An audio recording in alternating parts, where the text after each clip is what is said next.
The Duke of Edinburgh has bowed out of public life to cheers and a rousing rendition of "For." He's a jolly good fellow played by the band of the Royal Marines.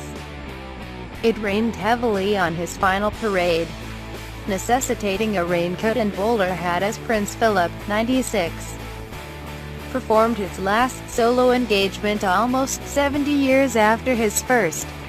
The weather failed to dampen the enthusiasm of an umbrella-wielding crowd who had gathered outside Buckingham Palace, and whose applause was rewarded with a wave of acknowledgement by the Duke as he walked off the palace forecourt and into retirement.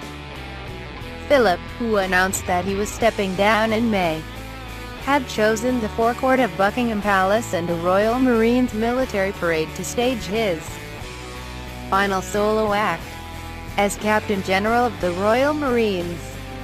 He took the royal salute and inspected an honor guard to mark the finale of the 1664 Global Challenge, a series of endurance feats by Marines to raise awareness of and funds for the Royal Marines charity. Among those he met were Corporal Will Gingell, 33, and Corporal Jamie Thompson, 31, who had run 1,664 miles over 100 days, and SGT Matt Burley, a physical training instructor, who swam 1,664 lengths underwater over 10 days. "You all should be locked up," Philip joked in characteristic fashion.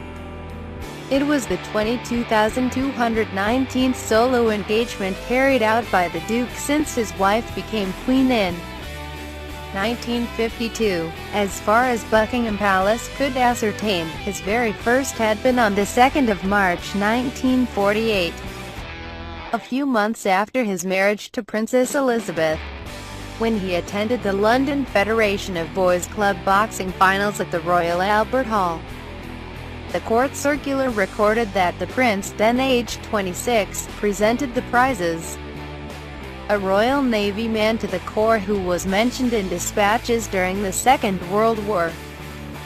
Philip's choice of the Royal Navy and Marine Corps engagement as his last was described as an honor and brilliant by Lt. Colonel Gary Green, who devised the 1664 Global Challenge. "Of having the Duke as the head of the Corps," he said, "it makes the Corps exceptional. It builds our commando spirit, and he's a wonderful figurehead for all Royal Marines to look up to." Philip, who may still accompany the Queen at times, has been among the most active of the royals right up to retirement. This year he has spent 52 days carrying out public engagements, more than the Queen and the Duke and Duchess of Cambridge at 49, 45, and 39 days respectively, but not as many as his daughter, the Princess Royal, who has clocked up 111 days so far, or his eldest son, Charles, at 89 days. Lady Myra Butter, who has known Prince Philip since childhood, told Radio 4's Today, "I'm sure that he won't disappear. He will be greatly missed by everybody. He's been such a stable character in all our lives. He's always there, and he's always been there for the Queen, and I think we're very, very lucky to have him." The Prime Minister, Theresa May, tweeted a tribute to the Duke, saying, as he carries out his final public engagement, "I thank the Duke of Edinburgh for a remarkable lifetime of service. I hope the Duke, after 22,219 solo engagements since 1952, can now enjoy a well-earned retirement.